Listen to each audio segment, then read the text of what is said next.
رئیس کے بھائی علی نے اس بات کی تصدیق کر دی ہے کہ ان کو پریشر ڈالا جا رہا ہے، ان کو دھمکایا جا رہا ہے، ان کو دھمکیاں دی جا رہی ہیں، جان سے مارنے تک کی دھمکی دی جا رہی ہے، اور یہ کہا جا رہا ہے کہ کسی طریقے سے اس معاملے کے اندر آمنہ کے کردار کو مائنس کر دیا جائے۔ آمنہ کے حوالے سے بڑی تہلکہ خیز خبر نکل کر سامنے آئی ہے آج اتوار ہے جب میں یہ ویڈیو بنا رہا ہوں، اور یہ کہا جا رہا ہے کہ کل تک یا موسٹ پروبیبلی ٹیوزڈے تک اس کی ضمانت ہو جائے گی۔ کن شرائط پر اس کی ضمانت ہو رہی ہے؟ کیونکہ کیا واقعی میں ڈیل ہو چکی ہے؟ کیا رئیس کے گھر والوں نے آمنہ کے گھر والوں سے ڈیل کر لی ہے؟ رئیس کے بھائی کی فرحان اور آمنہ سے جب ملاقات ہوئی، اس ملاقات کے اندر کیا کچھ ہوا آج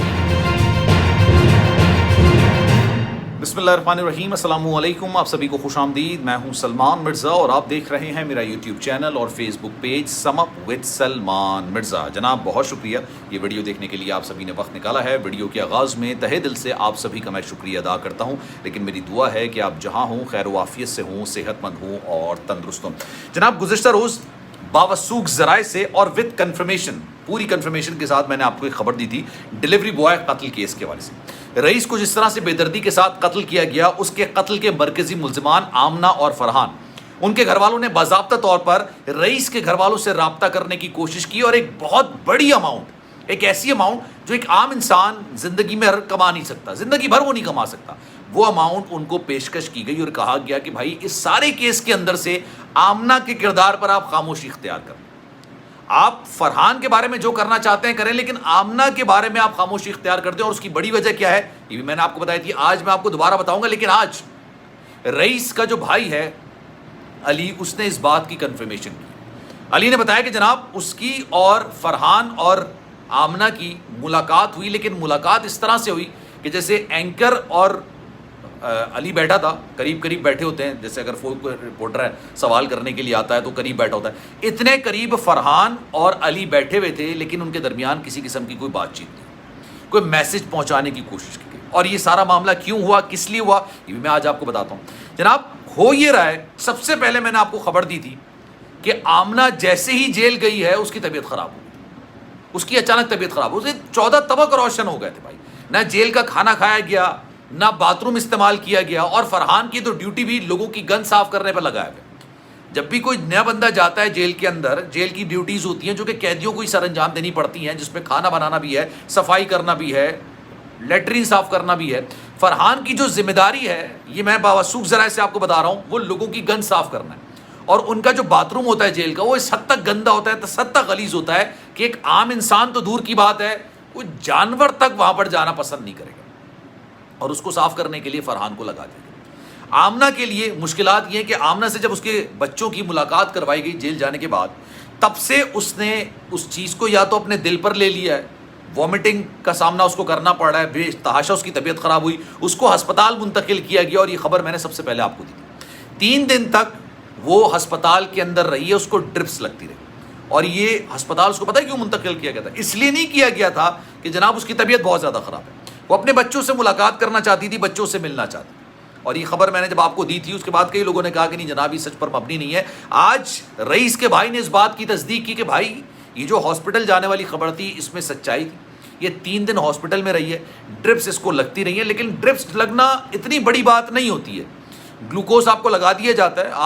آپ کا جو باڈی کی انرجی ہے وہ بحال ہو جاتی ہے، اس سے زیادہ اس کے اندر اور کچھ نہیں ہوتا، لیکن خیر یہ تمام چیزیں کی گئیں۔ اب ایک ایسی پیشکش کی جا رہی ہے، ایک ایسی آفر کی جا رہی ہے،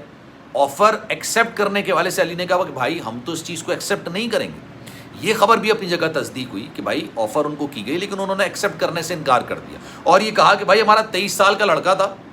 اس کو قبر کے اندر دفنا دیا گیا ہے، اس کی قبر پر آ جاؤ، قبر پر آنے کے بعد اس سے معافی مانگ لو، اگر وہ معاف کر دیتا ہے اٹھ کے تو ہم آپ کو معاف کرنے کو تیار ہیں۔ یہ فی الحال رئیس کے گھر والوں کا موقف نکل کر سامنے ہے۔ میں نے آپ کو بتایا تھا کہ ان کو پریشرائز بھی کیا جا رہا ہے، ان پر دباؤ بھی ڈالا جا رہا ہے، تو اس نے آج یہ بات تسلیم کی کہ پریشر ہے، ڈرایا دھمکایا جا رہا ہے، لیکن ڈر صرف ہمیں اللہ کا ہے،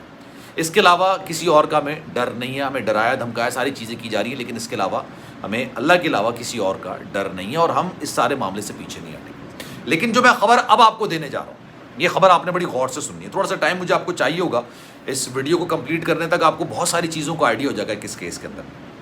آمنہ کے خلاف صرف ایک محاذ پر صورتحال بہتر کرنے کی کوشش نہیں کی جا رہی، صرف ایک محاذ پر، کئی محاذ ایسے ہیں جہاں پر آمنہ کو ریلیکسیشن دینے کی کوشش کی جا رہی ہے کہ کسی طریقے سے اس کو ریلیکسیشن دی جائے، کسی طریقے سے اس کو ریلیکس کر دیا جائے، اس کے معاملات کو بہتر کر دیا جائے۔ اب وہ معاملہ کیا ہے وہ بھی ذرا سنیے جناب۔ ایک تو رئیس کے گھر والوں سے رابطہ کرنا اور ان سے کہنا کہ بھائی آمنہ کے سارے میٹر سے آپ پیچھے ہو جائیے، ایک تو معاملہ یہ۔ دوسرا معاملہ، پولیس نے جتنے ایویڈنسز کلیکٹ کیے ہیں، وہ جتنے بھی ایویڈنسز آمنہ کے خلاف ہیں اس کو اس کیس سے الگ کر دیا جائے۔ مطلب یہ کیس جو ہے وہ رئیس کے قتل کا ہے کہ رئیس کو قتل کس نے کیا، اس کو جان سے مارا کس نے، اس کی جو باڈی تھی اس کو جلایا کس نے، یہ سارے معاملات نا اس کے گرد گھوم رہے ہیں۔ اور پولیس کے پاس جو ایویڈنسز ہیں نا وہ آمنہ اور رئیس کے آپس کے تعلقات کے۔ اب بڑی آسانی سے ایک عورت پر تو الزام لگاتے اور لگایا بھی صحیح ہے کیونکہ یار وہ ریلیشن کے اندر تھی، لیکن اس کیس کے اندر رئیس کے لیے بڑا سافٹ کارنر ڈھونڈا جا رہا ہے۔ اب وہ سافٹ کارنر کیوں ڈھونڈا جا رہا ہے یہ بھی میں آپ کو بتاتا ہوں۔ رئیس اس دنیا سے جا چکا ہے، اس دنیا سے چلا گیا رئیس۔ کوئی بھی انسان اس دنیا سے چلا جاتا ہے اور جس طرح سے گیا ہے وہ اس چیز کو جسٹیفائڈ نہیں ہے، وہ اس کا حقدار نہیں تھا، جس طرح سے اس کو موت دی گئی ہے وہ اس کا حقدار نہیں تھا۔ لیکن چلیں یہ سارا معاملہ ہو گیا۔ اب رئیس چونکہ بچوں والی ایک ماں کے ساتھ ریلیشن شپ میں تھا، اب اس کے اوپر سے یہ داغ دھونے کی کوشش کی جا رہی ہے اور یہ کہا جا رہا ہے کہ آمنہ نے اس کو بتایا تھا کہ بھائی میں تو شادی شدہ ہی نہیں ہوں۔ یار آپ کا کسی سے نکاح ہوا ہے، رئیس کا کسی سے نکاح ہوا ہے اور وہ اپنے باس کو یہ بات بولتا ہے کہ بھائی میں ایک ایسی لڑکی سے ریلیشن شپ میں ہوں جس کی شادی نہیں ہوئی ہوئی۔ یہ مینشن کرنا کہ اس کی شادی نہیں ہوئی ہوئی یہ نارمل بات ہوتی ہے۔ آپ کا کسی کے ساتھ بھی ریلیشن شپ ہوگا، آپ ہر دفعہ یہ مینشن کریں گے کہ یار میں ایک ایسی لڑکی کے ساتھ ریلیشن شپ میں ہوں جو شادی شدہ نہیں ہے۔ مطلب یہ ایک عجیب سی منطق ہے، اس میں کامن سینس نہیں ہے۔ رئیس کے معاملے کو اس حد تک صاف ستھرا کرنے کی کوشش کی جا رہی ہے کہ اس کو یہ پتہ ہی نہیں تھا کہ آمنہ جو ہے وہ 3 بچوں کی ماں ہے اور کسی کی بیوی ہے، کسی کی بہو ہے، کسی کے گھر کی بیٹی ہے۔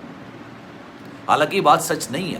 یہ بات بالکل درست ہے کہ دونوں ریلیشن شپ میں تھے، طویل عرصے سے ریلیشن شپ میں تھے، دونوں نے اس ریلیشن شپ کے پورے مزے بھی لیے۔ اور اس کے بعد جب آمنہ نے اس سے پیچھے چھڑانے کی کوشش کی تو رئیس تھوڑا سا اتاولا سا ہو گیا تھا، فرسٹریٹڈ ہو گیا تھا۔ اس نے یہ کوشش کی کہ یار کسی طریقے سے اس معاملے کو دوبارہ سے ریزیوم کیا جا سکے، لیکن وہ نہیں ہو رہا تھا۔ اور جب نہیں ہو رہا تھا تو اس نے اس لڑکی کو تنگ کرنا شروع کر دیا۔ جہاں سے تنگ ہوا تو پھر اس نے رابطہ کرنا شروع کیا اپنے شوہر سے اور بولا کہ بھائی ایک لڑکا ہے جو مجھے تنگ کرتا ہے۔ اس کے بعد کی کہانی کیا ہے وہ ساری چیزیں آپ کے سامنے موجود ہیں۔ خیر جناب، اس بارے میں آپ کی رائے کیا ہے؟ میں چاہوں گا کہ کامنٹ سیکشن میں اپنی رائے کا اظہار ضرور کیجیے گا۔ سلمان مرزا کو دیجیے اجازت، زندگی رہی صحت رہی، آپ کی دعائیں نہیں تو انشاءاللہ آپ سے پھر ملاقات ہوگی۔ جانے سے پہلے گزارش، اگر آپ نے چینل سبسکرائب نہیں کیا سلمان مرزا آفیشیل، میرے یوٹیوب چینل کو سبسکرائب ضرور کریں، بیل آئیکن ضرور دبائیں۔ اپنا بہت خیال رکھیے۔